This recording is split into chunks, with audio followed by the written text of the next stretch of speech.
a team that will put our country first. We have Clifford Small from Central Nova, who is a former fisherman in our shadow Ministry of Fisheries. I'm very proud to have a Newfoundlander in that role. He's going to expand the seal hunt. He's going to protect our fishery. He's going to put the fish harvesters back in charge of the fishery and take it away from the bureaucrats and the politicians in Ottawa. We have the great Steve Kent from Avalon. We have Corey Curtis from Cape Spear. David Brazel, of course, a great businessman and former interim leader of the Progressive Conservative Party of Newfoundland and Labrador. We have Jonathan Rowe, Terra Nova, and the Peninsulas, and they all understand what Canadians get, is that this country should be the richest in the world.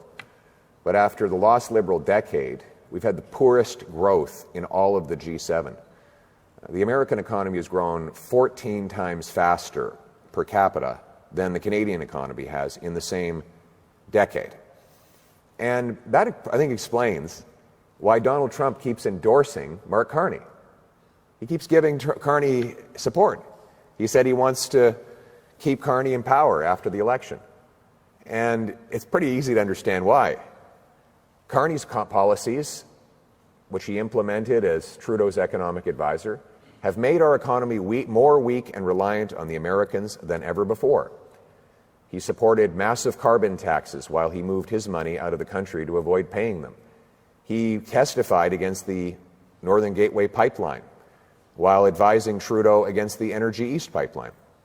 He supported the anti-pipeline law C-69, the energy cap, and countless other anti-development policies. All of these policy decisions have made us hopelessly reliant on the Americans. And despite making sort of rhetorical hints to the contrary 28 days before the election, Mr. Carney is actually doubling down on all of these radical, keep-it-in-the-ground policies that he has supported for the last 10 years of the lost Liberal decade. Here's the reality. We export 98% of our crude oil to the United States. Moving from, in fact, the oil that goes from Western Canada to Ontario and Quebec actually has to go through the U.S., meaning Donald Trump has the legal power and the territorial control already to stop Canadian energy from going to Canadian consumers. We sell twice as much goods and services to the Americans as we sell between our provinces because the Liberals will not let us build the infrastructure to move it east-west. And between 2015 and 2020, the Liberals killed $176 billion of known projects that would have boosted our economic independence against the Americans. And that does not include the countless other projects that never appeared because investors took a look at Canada's anti-energy regime and said, we're not even going to bother announcing a plan to invest. These radical Liberal policies that caused the lost Liberal decade drove wages down, taxes up, and everything more expensive. It's no surprise that Canada now ranks 23rd on the World Bank's Ease of Doing Business survey. That's up seven places worse than before. And now Mr. Carney wants the Liberals to get a fourth term while promising the same radical keep-it-in-the-ground policies. And by the way, on that, let me be clear. When I say he has a keep-it-in-the-ground policy, that is not my characterization of his position. I'm going to quote him verbatim. This is not Justin Trudeau or Stephen Guilbeault. This is Mark Carney. Maybe as much as half of oil reserves, proven oil reserves, need to stay in the ground. You hear that? He wants to keep it in the ground, and that includes under the ocean floor. That means that he will not allow any offshore development here in Newfoundland. To keep it in the ground, he would have to block any further projects from going ahead. That means that our single biggest and most valuable resource would not be available to us while the Americans unleash massive production increases and while Mr. Carney's own company profits off petroleum investments outside of Canada.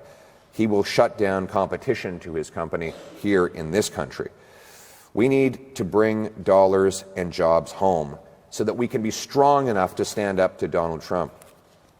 Carney has the wrong plan, And our blessed country needs a new leader and a new change so that we can reverse course. If Mr. Carney is serious about restoring economic independence, though, because he's now sort of hinting rhetorically that he might consider doing something, he might consider abandoning his principles on the matter of energy. But if he is, let's get specific. Let's get very specific. The energy companies themselves, the 14 biggest of them, wrote all of us a letter. Every national leader, Conservative, Liberal, NDP, Green Bloc, wrote us all a letter with 5 demands. They said, either you do these 5 things or we will not be able to grow and break our dependence on the Americans. They're very specific.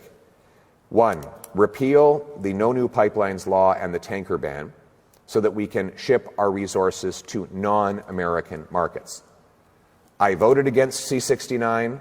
I have always been against C-69. I've said I will repeal C-69, the No New Pipelines liberal law, within 60 days of becoming Prime Minister. Mark Carney supported C-69, and he had a week after he became leader to recall Parliament to repeal it, as I demanded, but he did not. So their position is clear.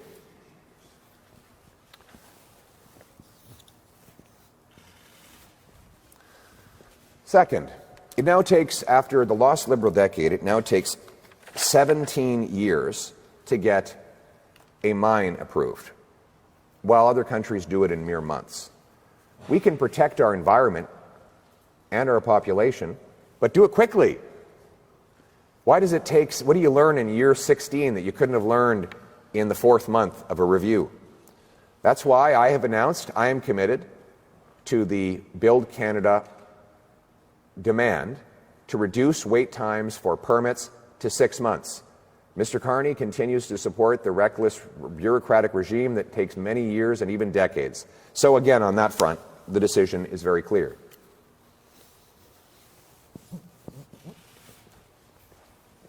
Next, the cap. The Liberals have imposed an energy cap. This will prevent our industry from growing and even force it to shrink in size, because the policy is to reduce the output of the industry. I have said I oppose the energy cap. Just last week, Mr. Carney and his environment minister said they will keep it in place. So again, the choice is clear. After a lost Liberal decade, do you want to keep in place an energy cap by electing the Liberals to a 4th term, or do you want to put Canada first for a change with a new Conservative government that will scrap the cap?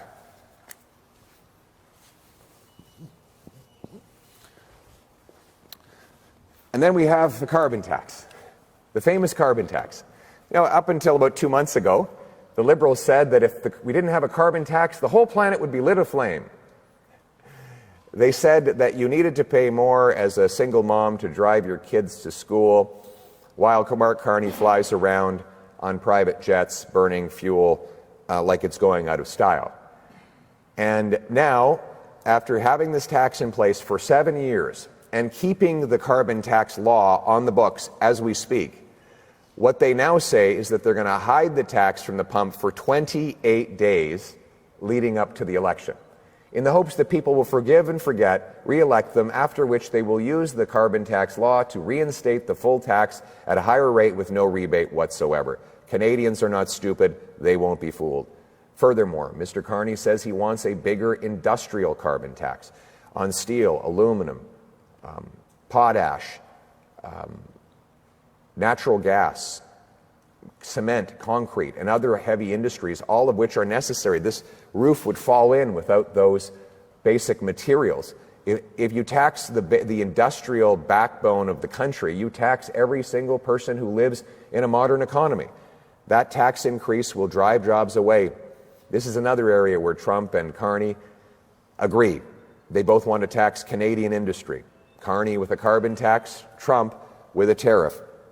I want neither, and that's why the choice in this election is whether you elect the Liberals to a 4th Liberal term after the lost Liberal decade, who will bring in a bigger industrial carbon tax, or whether you want to put Canada first for a change with a new Conservative government that will axe the tax for everyone, for everything, for good, for real, for a change. And then you've got Indigenous loan guarantees. Our First Nations friends want to build prosperity for their people. They want schools and hospitals. They want clean drinking water. And they want the ability to fund it with own source revenue by having investments in resource projects that will send their economies into liftoff. I want Indigenous people to be the richest people in the world. But that means allowing them the loan guarantees to get their investments into these projects from the start. Now the Liberals want to control the loan guarantees through bureaucracy. We want to give control to First Nations so that they can make these investments and we can get quicker to yes. We will also allow First Nations governments to collect a share of federal income tax, corporate income tax, from the companies that harvest resources on their land. The Liberals will do no such thing. So again, the choice is, after the lost Liberal decade, do we want to elect them to a fourth term where they block resources for First Nations, or whether we want to put Canada first for a change with a new Conservative government that will unlock the power of First Nations workers and investment in our resource sector. So again, here we have it. Let me just stand over here so everyone can see this. Here we have it, folks. These are all the demands. These are all the demands that our energy sector has made. These are not my demands. These demands come from the 14 biggest energy companies in Canada. They're the ones that put a letter together, and they said very clearly and very simply, it's not a matter of debate. Either you do these 5 things, or we will stay dependent on the Americans. There is no way to build pipelines, LNG plants, to harvest our resources unless we do these 5 things. Mr. Carney, he has made some vague mutterings about how he might be inclined to change his position that he took over the last decade. But it's time for him to get specific. Will he reverse himself on the Liberal no new pipelines law and tanker ban, the Liberal delays on project approvals, the Liberal cap on our energy, the Liberal industrial carbon tax, the Liberal patronizing approach to our First Nations? I ask you to pose that question to him directly. And if his answer is anything but yes, then if he's not willing to say that he's abandoning all of his principles and his policies, then you can be very sure that under a 4th Liberal term, our energy sector will continue to be crushed and the Americans will continue to win our money, our jobs, our energy at huge discounts. It is no wonder that Donald Trump is so determined to see Mark Carney stay in power. Mark Carney is a weak, out-of-touch leader who never puts Canada first. He had 3 passports up until not long ago. He moved his headquarters out of Canada to New York City. While supporting carbon taxes here, he invested in American coal. While opposing pipelines here, he profited off of foreign pipelines. He continues to have those foreign conflicts, which will prevent him from doing what's right for Canada. Just yesterday, we saw those conflicts play out when he refused to remove Paul Chang, a Liberal candidate who had said that a Canadian Conservative candidate should be turned over on a bounty to the Chinese government that wants to imprison or possibly even kill him because he is a political dissident. Mr. Carney said that Mr. Chang could stay on as a candidate. It wasn't until midnight, when we found out the police were involved, because it is a potential criminal offense, that the candidate stepped aside himself, not being pushed out by Carney, but because he decided on his own. Mr. Carney will never put our country first. He will always put himself first. And that is the choice in this election. After the lost Liberal decade of rising costs and crime and a falling economy under America's thumb, do the Liberals deserve a 4th term in power? Or is it time to put Canada first for a change? A change that means axing taxes, building homes, unleashing our resource jobs, and bringing home production so we can stand up to Trump from a position of strength. And most of all, to bring home the Canadian promise that hard work gets you a great life in a beautiful home, on a safe street, protected by brave troops under a proud flag. Let's bring it home. Thank you. Thank you. We will now take questions from the floor. Zach Power with VOCM. You spent time campaigning to axe the tax. Prices have gone down today at the pumps, and at least for now. Carney has beat you to the punch in that regard. How are you going to compete with Carney now going forward to bring down prices at the pumps for consumers? Well, first of all, Mr. Carney was saying that we needed to hike the carbon tax up until a few months ago. So we know that Liberals have not gotten rid of the carbon tax. They've simply hid it from the gas pumps a few weeks before the election, all while keeping the carbon tax law in place that will allow them to raise the tax higher than ever before.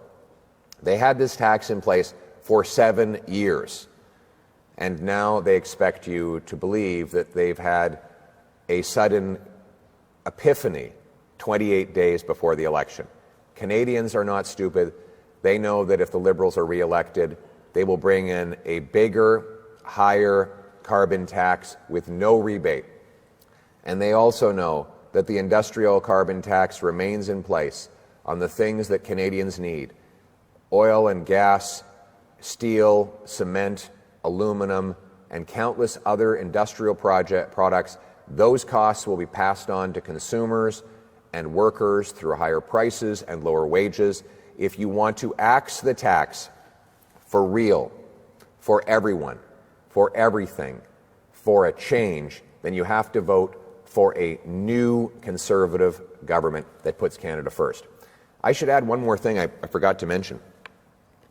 In addition to supporting all of these necessary demands to unlock our energy production, I want to announce today as well that I support Newfoundland and Labrador's plan to double production of oil and gas. I also will grant rapid permits for LNG Newfoundland Labrador, which will pipe gas from the Jeanne d'Arc oil field to a floating liquefaction facility, which will then be shipped off to Europe to break European dependence on Putin and turn dollars for dictators into paychecks for our people.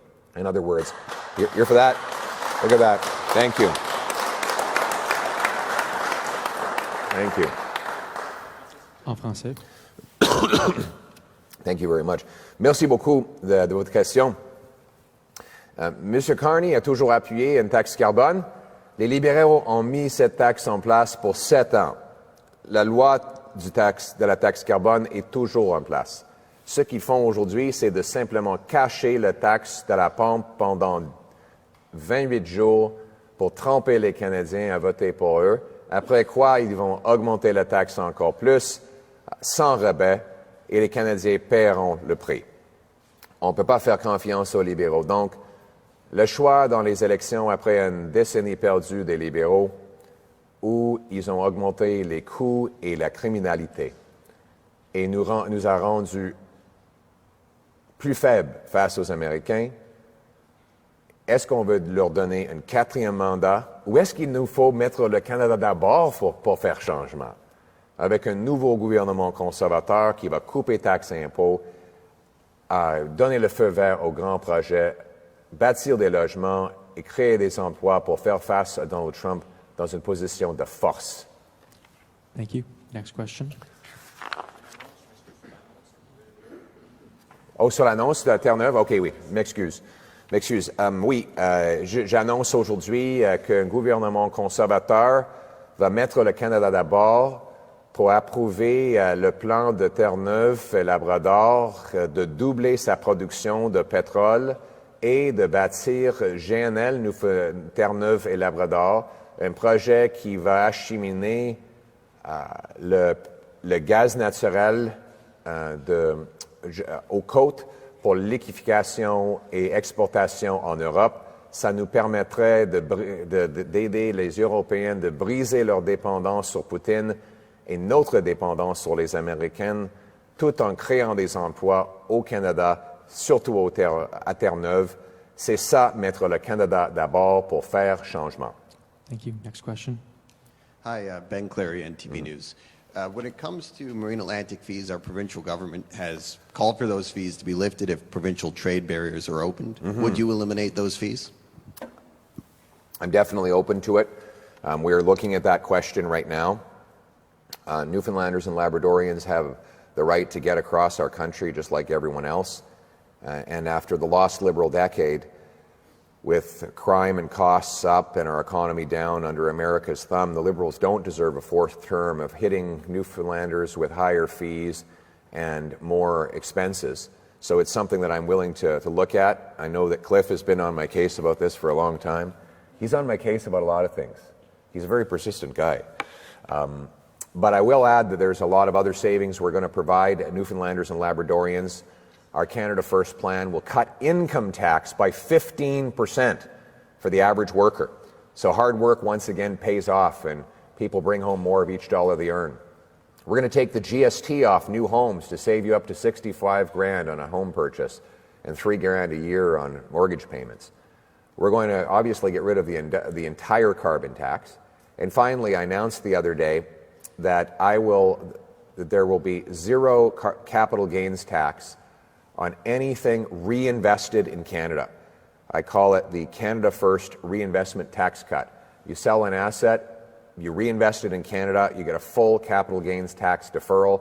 You can roll it over, grow it, hire more people, build more factories, increase the number of jobs. One day down the road, when you decide to cash out for good and go off into the sunset, you'll end up paying the tax. But in the meantime, you can keep compounding the jobs, the construction, and the economic power. This is going to be like jet fuel. No, rocket fuel to launch our economy above the Americans and make us truly an economic fortress. Thank you.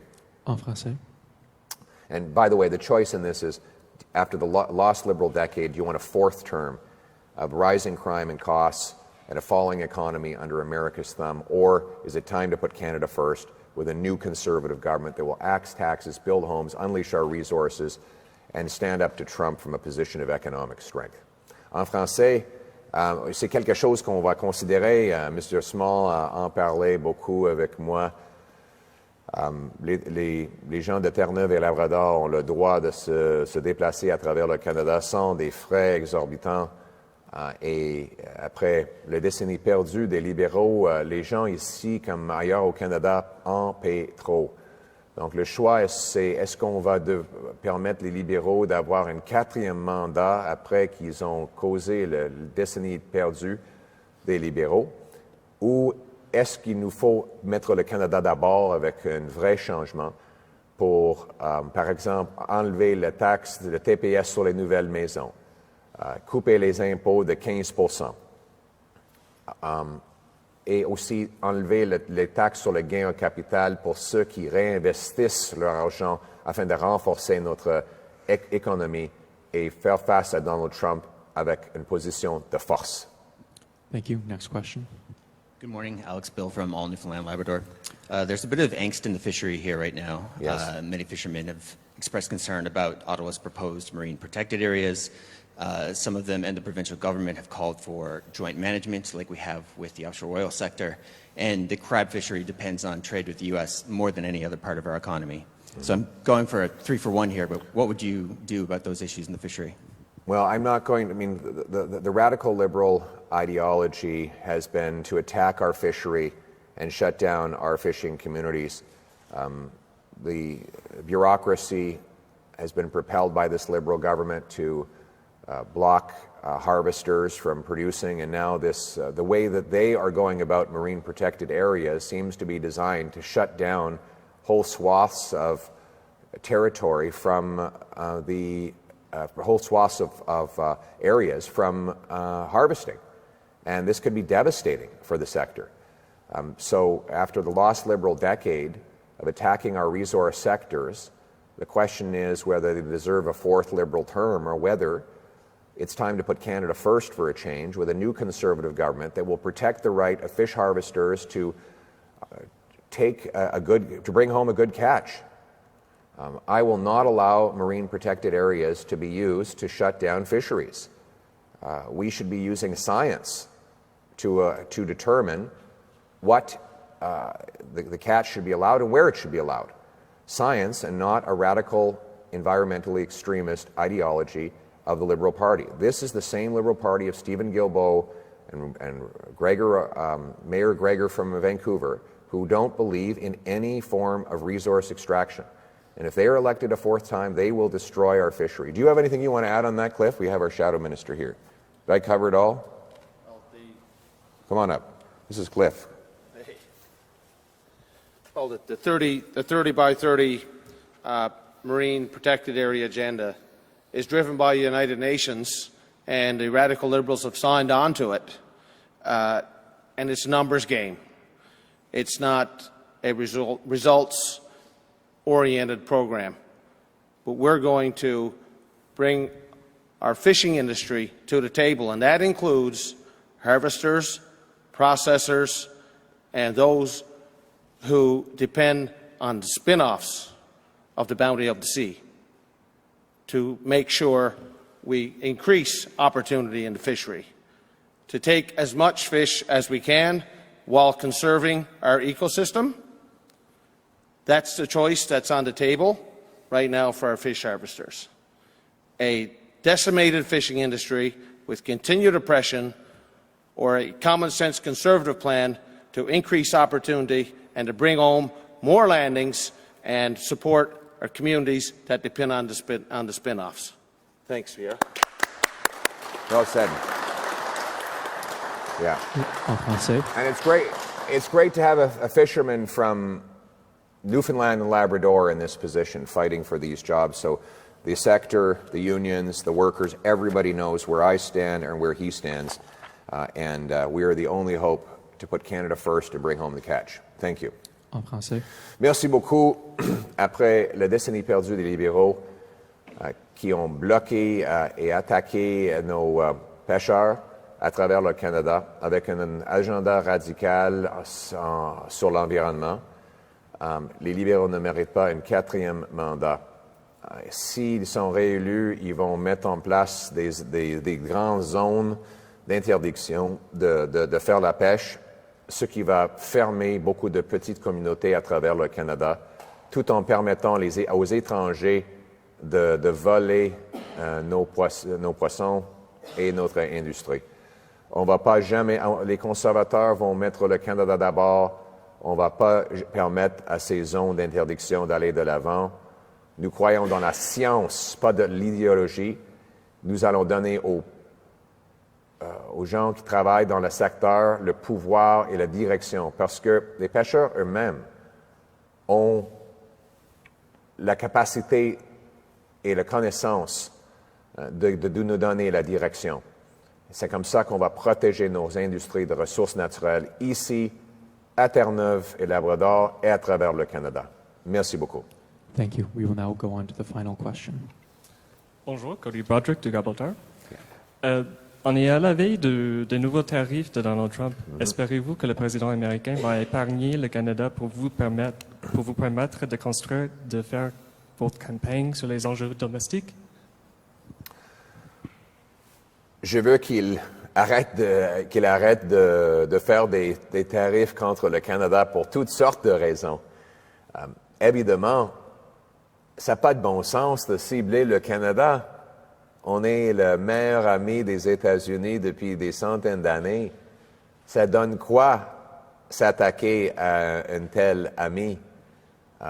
Il a des plaintes par rapport à nous. Nous avons des plaintes par rapport aux États-Unis en même temps. On devrait résoudre ça avec des pourparlers comme normal, au lieu de mener une guerre tarifaire qui va tuer des emplois et nous rendre tous plus faibles.